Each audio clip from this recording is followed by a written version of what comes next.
So let's start off with one I think that's on most people's minds, the peer-to-peer on-ramp, aka the no KYC on-ramp.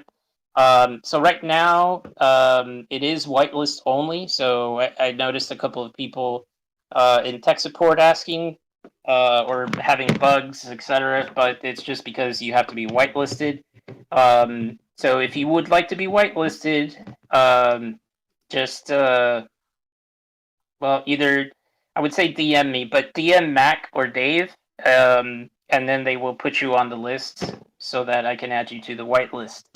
However, don't be in a rush to do that because we're going to open it up publicly to basically anybody that holds RBX.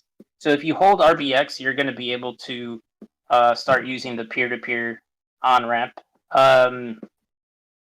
It's going to be done that way, at least initially, because, well, I love our holders as much as they like to dump on us, but they're like the main reason that we do all this stuff. And I do want to, what's it called? Well, give you guys, initial access. Maybe it'll bring on some more people, to use it. But so yeah, for right now, this is going to be opening up this week. Not gonna. It can't be this weekend because I've got like a bunch of birthday parties and stuff. Plus, also, people do need to sleep and play video games for a bit. But yeah, this week it'll be opened up to any RBX holder, so that's going to be fun. We'll do that for a bit of time. Probably, what's it called? Probably a few weeks, maybe a month or something. But mostly, I want to get more data and bugs, worked out, if any, with all the people that start using it. So probably when I see this, it's the same thing as the whitelist side. It was to work out any kinks. Now, if we open it a little bit more to more people, we'll end up finding more bugs and shit. So that's how that's going to be. So at least a month of just RBX only, unless we see some like heavy interest where it'll be better for the product and the project to open it up further. So stay tuned for that. We'll make an announcement. We'll put it on Twitter and all that stuff, and we'll pin it in main. So it'll all be good. All right. So moving on to the next one. So RBX Forge. If you heard me say that, you're probably wondering what the hell is that? Okay. So you guys have heard me talk about the RBX Arcade. So that was a working title.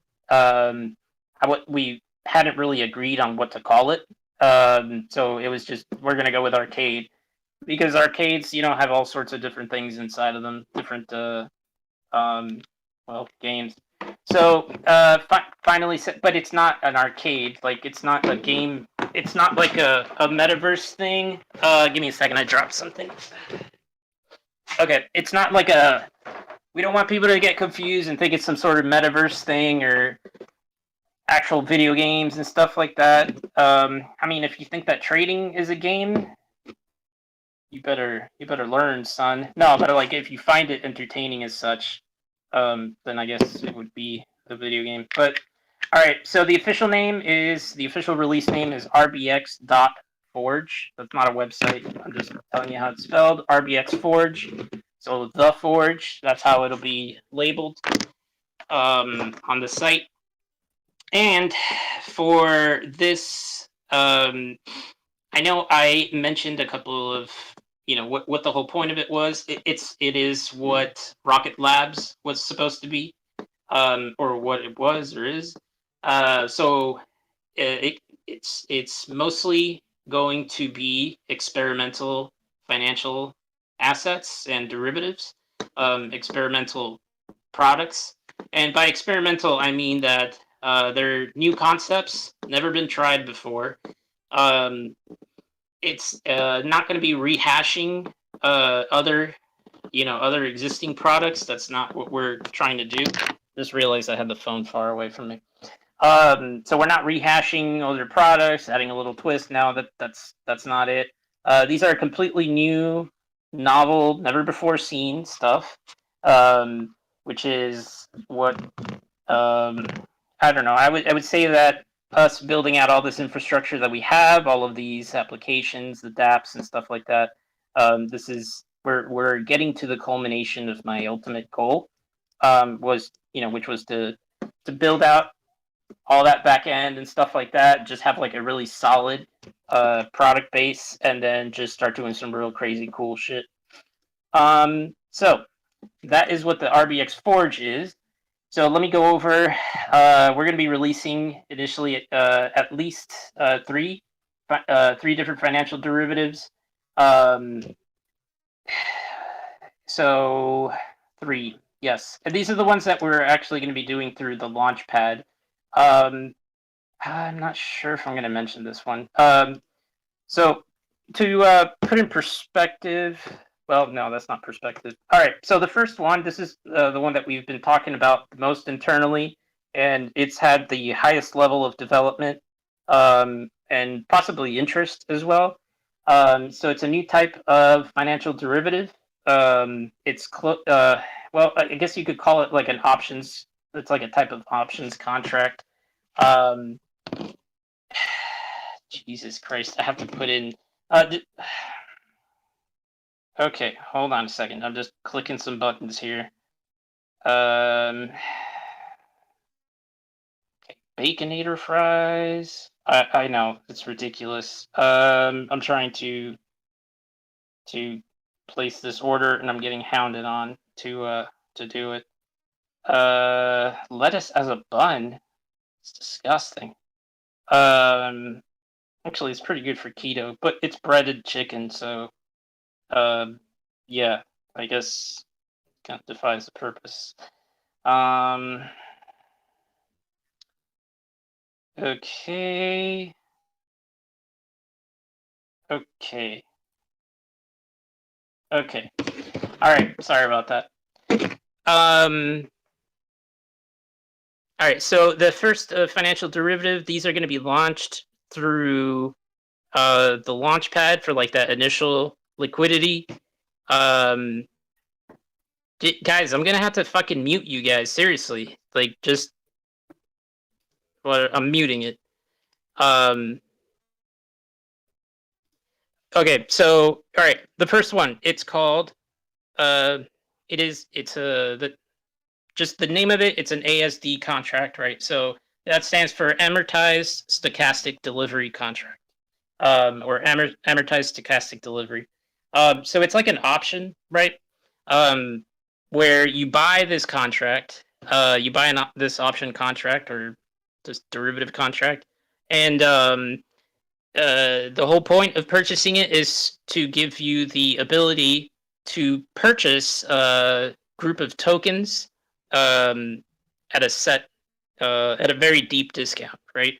So what it allows, yeah. So it when these contracts are sold, so like as an example, someone can put up a certain position and say, okay, I've got these tokens here. You can buy an ASD contract for it. The tokens are worth $500, but you can buy this ASD contract, and it'll within 30 days it'll let you purchase these $500 worth of these tokens at that you can buy it for $5, right? Or you can buy it for $10.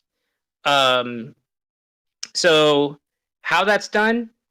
Well, it's not going to be as surprising, or maybe it is surprising. I don't know. So that the details of that is going to be in the Git book, and then a Medium article. That's actually going to be for each, all 3 of these. I don't want to release heavy details of this, just to, well, you know how I like to keep things secret until it's all out. I try to minimize competition for ourselves. But I do, I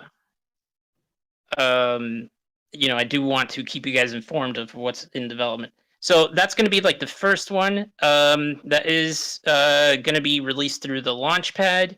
The details of that, I'm trying to figure out.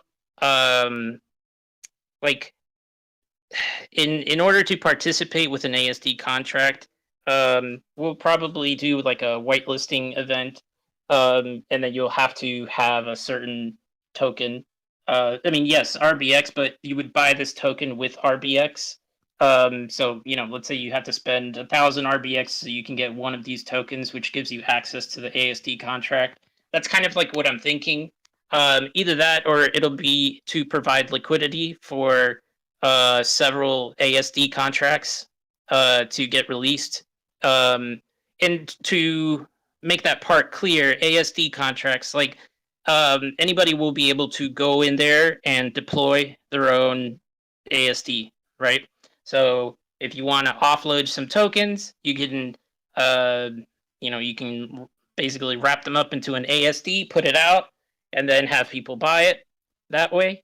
Lets them buy options for it, and if they decide within 30 days, then they can purchase them, or less. It just depends on the popularity of that specific ASD contract and how heavy the discount you put on there. Now, keep in mind that putting up for sale something that is worth $500 and selling it for 50. Oh yeah, that's what 10% is. Yeah, $50, not 5. That's too little. But yeah, selling something that's worth $500 and selling it for $50. I don't know about you guys, but that sounds like a losing proposition. So if you set up these ASD contracts, it's not intended for you to lose money. It's not really intended for anybody to lose money. So, like I said, more details of the mechanics of it will be released when the Launchpad launch comes out, and it'll all make sense at that point. I think it'll be a pretty fun thing for everybody. So that's the first one. Moving on, as to our next products. So we also have a stable / pegged coin product. It's called Variance. So if you guys have hung around in the chat any length of time, you have heard me or have seen the polls about like stable coins and stuff like that. People have been asking. I've always said that I was like toying around with the idea, but there's plenty of stable coins out there. I've always been really interested in algorithmic stable coins, and those don't seem to be doing too hot, right? And every time I've seen them and taken a look at like how they're structured, there was always something a bit like wanting as to how they were designed and like the mechanics of it. There's different factors that play into that as to whether a stable coin blows up. So I started working on like a model of stable coin and using using different math things, like so certain statistics, running through price changes and stuff like that, kind of like analyzing what these other projects ran into as far as as to why they don't work. So far, I think the best contender is Frax. They have managed to, I believe it's partially backed.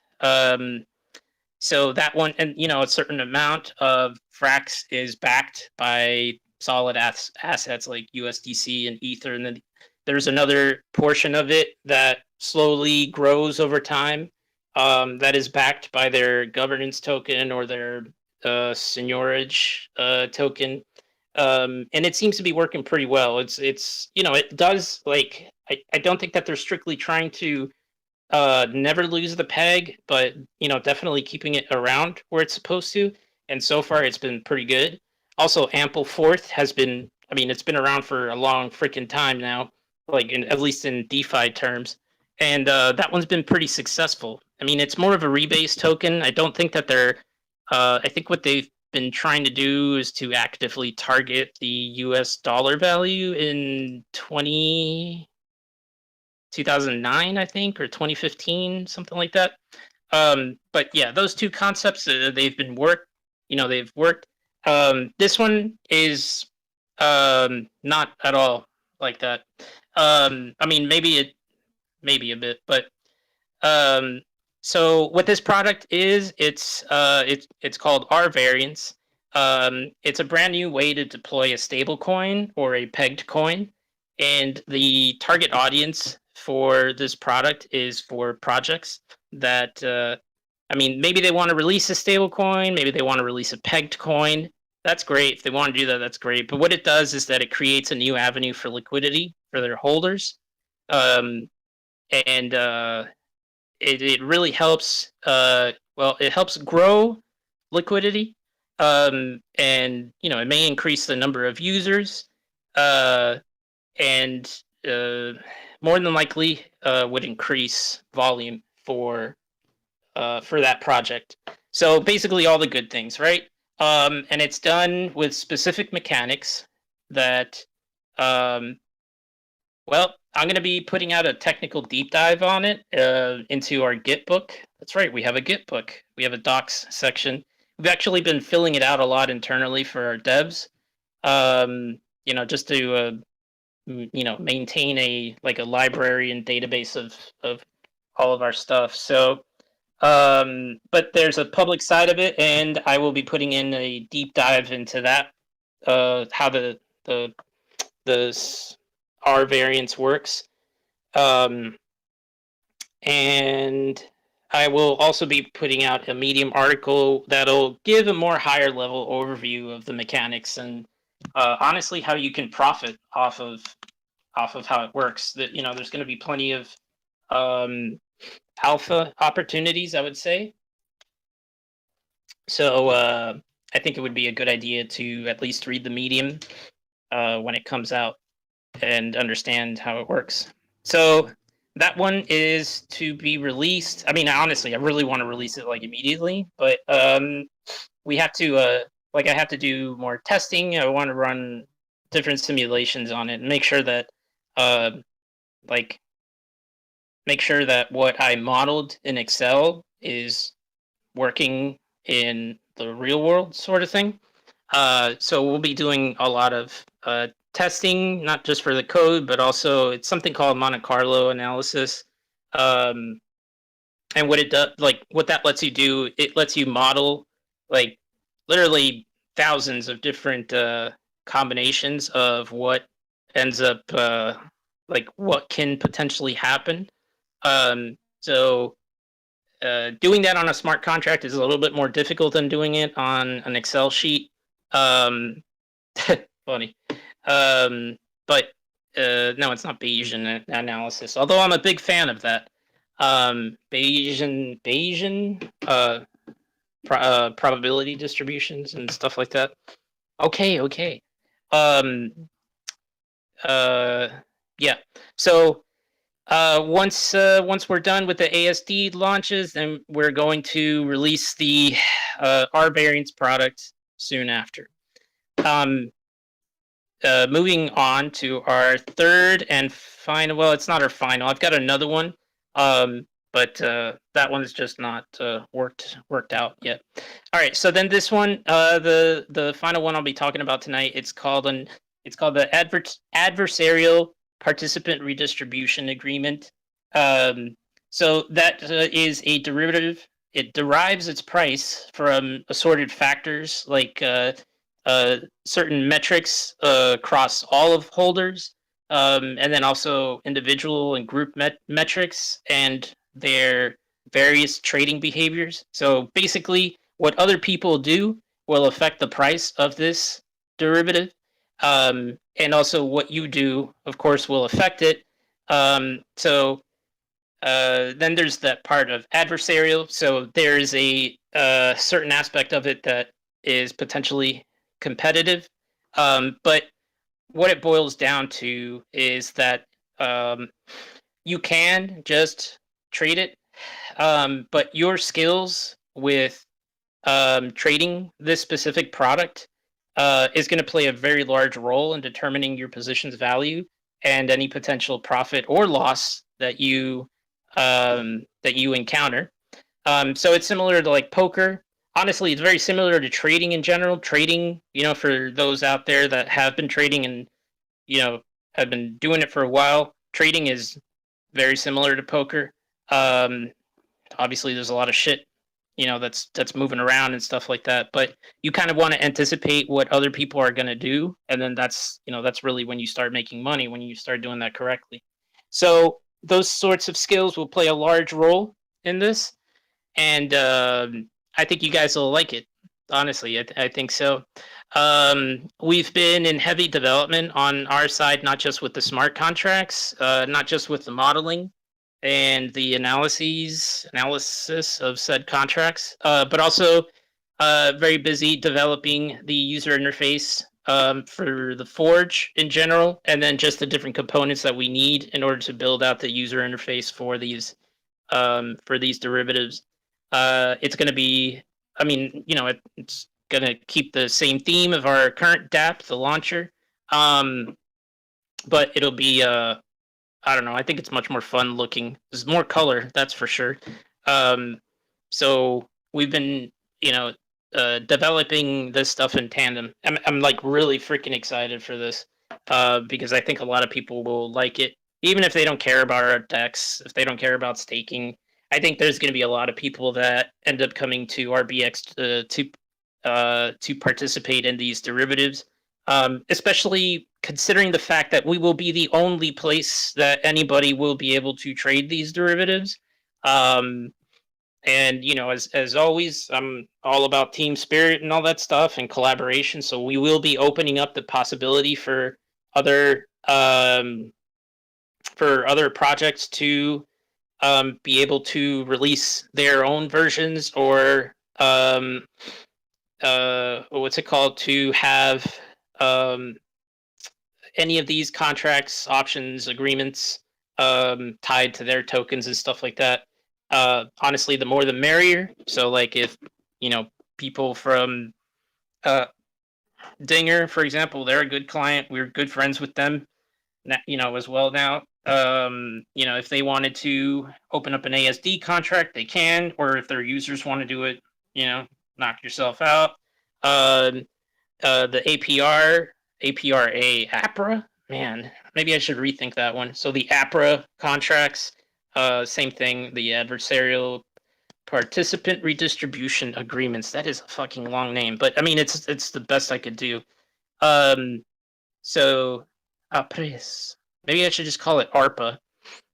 Adversarial redistribution that doesn't make sense.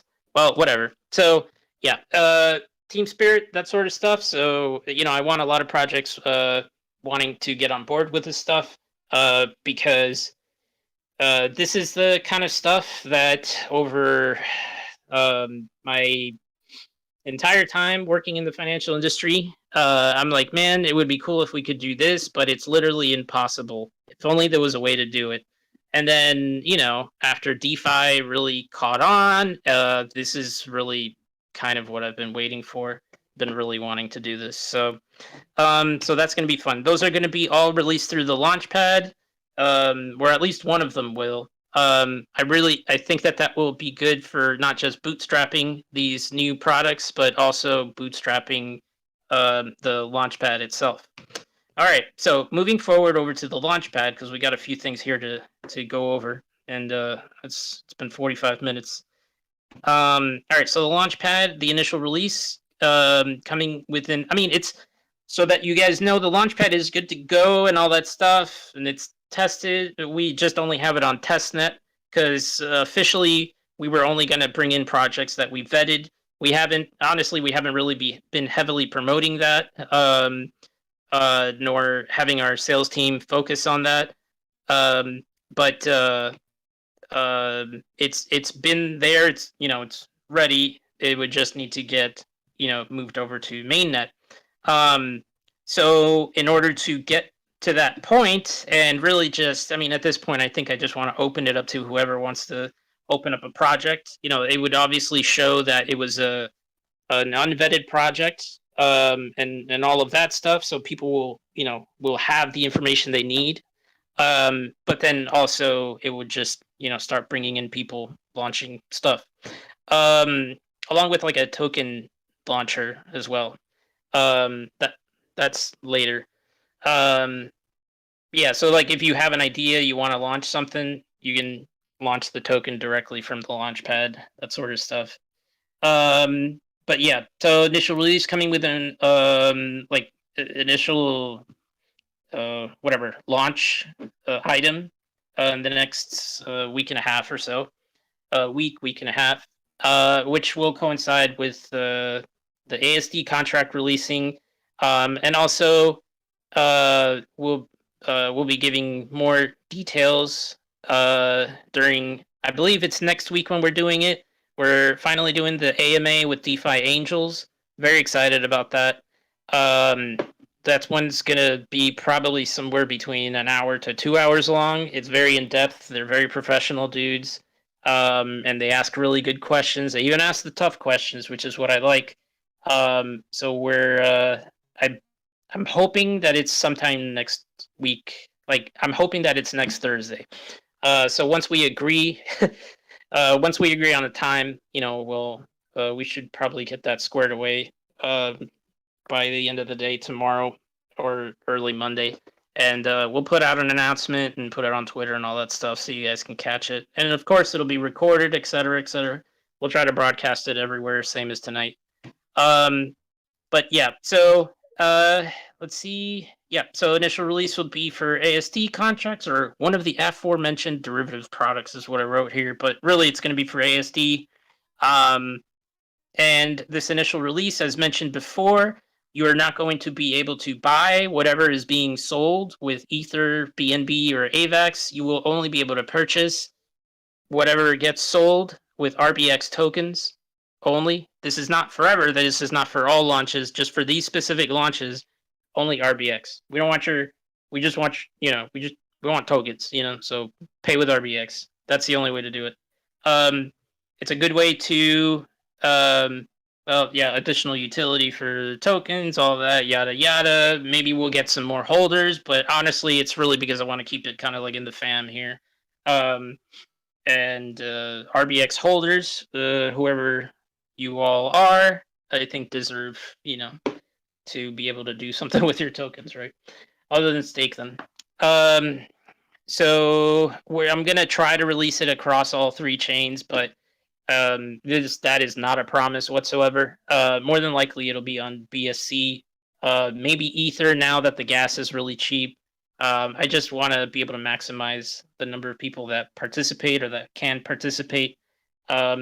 Doing a Launchpad launch across multiple chains can get messy as far as being able to have, to not really with the coordination, but getting the numbers right. Like maybe whatever. It just can be difficult because of the disparity of the amount of people that are willing to purchase something. So we'll see. After this release, then we'll be opening up the platform. So, like I mentioned earlier, so anybody can launch a project. As of now, I believe that the fees will be payable in RBX or native coins, so like Ether, BNB, AVAX. I think that I'll probably leave it like that, so you can pay with native, but if you pay using RBX, you get a discount.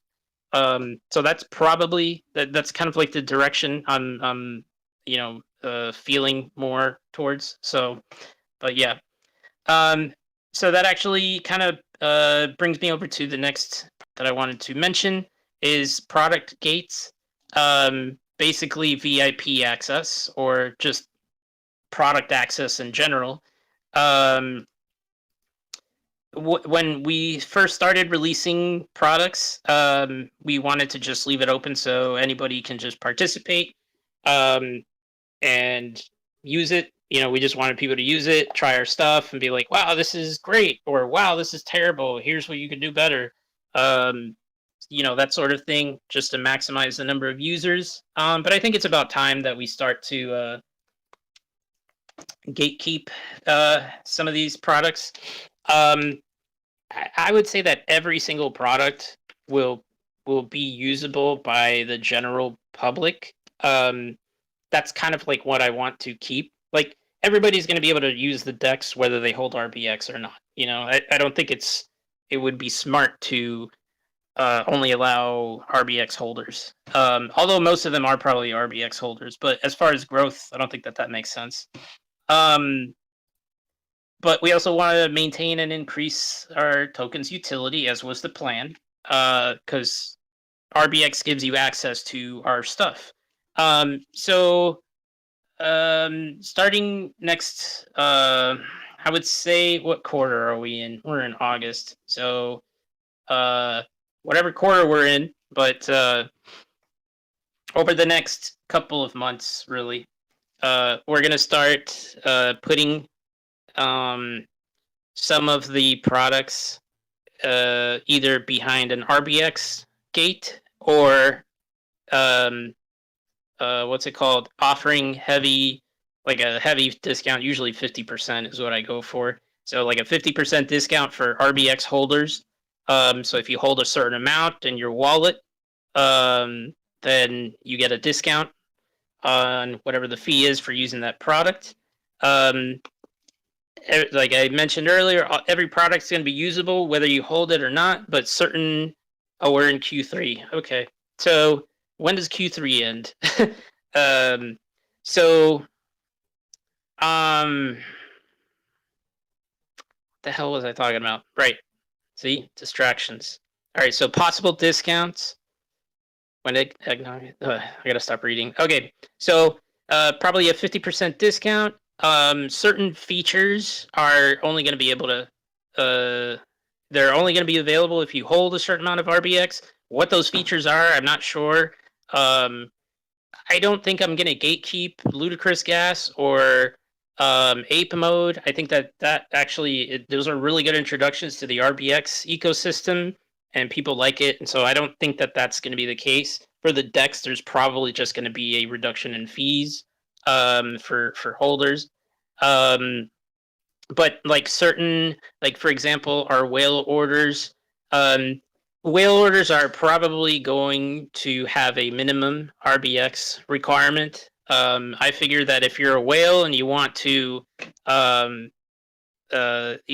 make, like if you want to sell off $100,000 worth of a token, and you're really only going to get 50,000 or 40,000, but with our whale orders, you'll actually get 100,000 or close to it. I think that it's reasonable to expect or ask said whale to purchase some RBX and possibly stake it in a special contract for a minimum amount of time or something like that. At least holding it, that's definitely the thing. So stuff like that. Yeah. So, and of course, any ideas are welcome. Oh yes. So widgets for third-party use. These are the custom widgets, not the free widgets. Free widgets will continue the same, but more customized widgets. There's for some of them, there's actually a recurring fee, or just an initial fee, or both.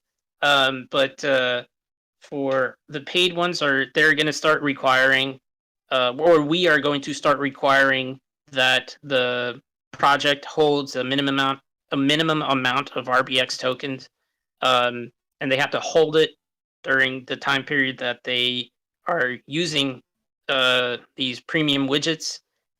More than likely, there will be a staking contract, like a special staking contract where they would stake RBX and then get back like X RBX or maybe RBX XX. Yeah, or just S RBX, whatever. So they'll get that, so that it can be composable with other things, and we can just keep. They can still use other products while they have that staked, etc. But yeah, so that's going to be as we start onboarding new clients. That's going to be one of the requirements. So again, ideas welcome. If you come up with any cool ideas as to how to add additional gates that won't like adversely affect potentially new users, drop it in. I guess we should probably do the feature request channel. So if you don't have a link to the feature request channel, one of us is going to do that.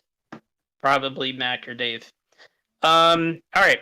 So here are two sections which will be handled.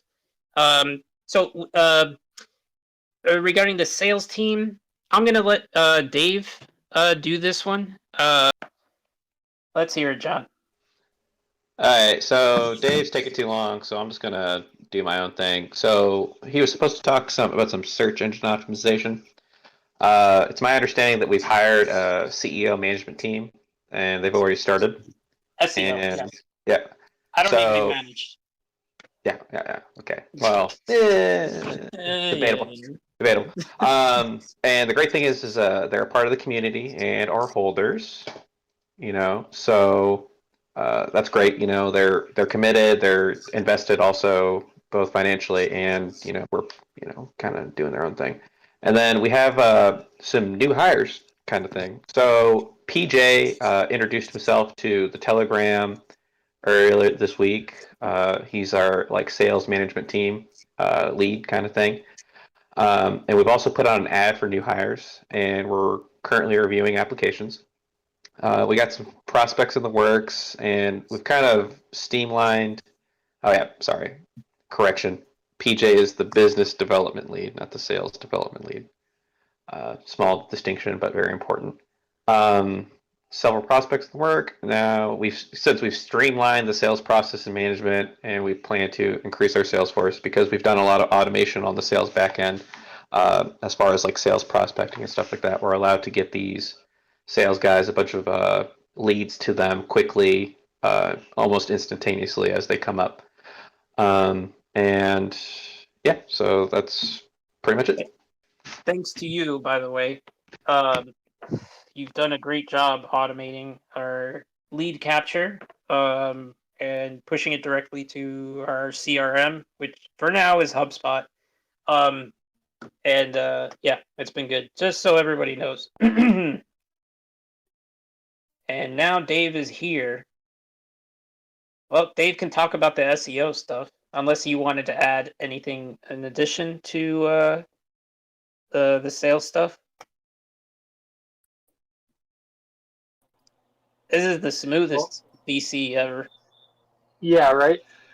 No, I'm sorry. I had to restart my phone all the way to get it to work. So I did not hear how much John covered. I did come in on the last little bit about the automation, but yeah, basically, if you just want to give some more details on the SEO stuff, specifically who the team is. Okay. So on the SEO front, we were planning on working with them a while back. It just didn't kind of work out that way. But it's David Dawes. I don't know if he wants to actually. Oh, there you go. So he's been a long time. I mean, he went all the way back to Rocket Bunny, and he actually that's what he does for his outside of the crypto space job. He's got a small team that works with him, and a pretty notable list of people he's worked with before. So as far as credentials wise, he knows what he's doing, and it's for sure that we could use his services. So we kind of reestablished contact a couple weeks ago. We've been through a couple little meetings to figure out what it is we're going to be, what it is we need from them, what they can offer, what we not be seeing, that they would, know through just experience. But yeah, so they're going to be doing, translation of any materials that we have. Kind of hyperlink services. I'm really, it's such a convoluted web. It's all tangled up. So I kind of know at the cursory level what it is they're going to be doing, but our biz dev guy, Phil, he's actually got quite a bit more experience with it than I do, and he seems to be, article distribution as well. So we're going to have whatever we're posting, whatever we're coming up with. It's going to be kind of blasted around, not just to the kind of crypto-centric spaces, but also a little bit more into the TradFi market and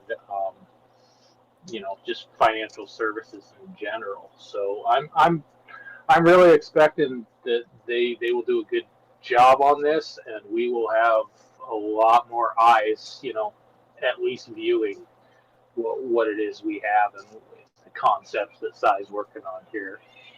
So I think that will go along great with, we've made leaps and bounds on the sales force. I'll tell you that. I don't know if John said that. It's becoming kind of a well-oiled machine.